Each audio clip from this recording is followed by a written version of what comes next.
ప్రస్తుతం తాను రాజకీయాలకు దూరంగా ఉన్నానని కాంగ్రెస్ ఎంపీ కోమటిరెడ్డి వెంకటరెడ్డి చెప్పారు. నియోజకవర్గ అభివృద్ధికి ఎక్కువ నిధులు తీసుకువచ్చిన వ్యక్తిని తానేనని వెంకటరెడ్డి వెల్లడించారు. రానున్న ఏడాదిన్నర కాలం నియోజకవర్గ అభివృద్ధిపైనే దృష్టి సారిస్తానని ఆయన స్పష్టం చేశారు.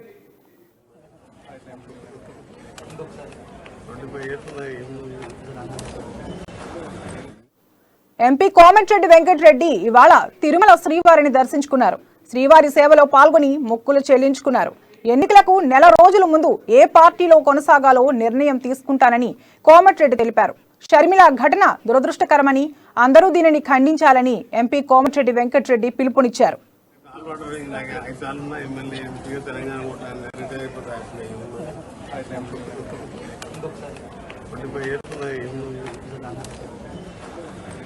అదే పాదయాత్ర తిరుగుతున్నామంటే కాంగ్రెస్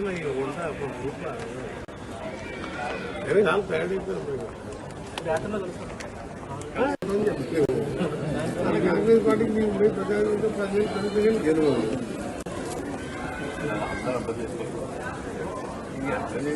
నాకు తాల్పాటు నాకు 5 సార్లు ఉన్న ఎమ్మెల్యే ఎంపీగా తెలంగాణ కొట్టాను రిటైర్ అయిపోతాయి. 25 years ఉన్నాయి.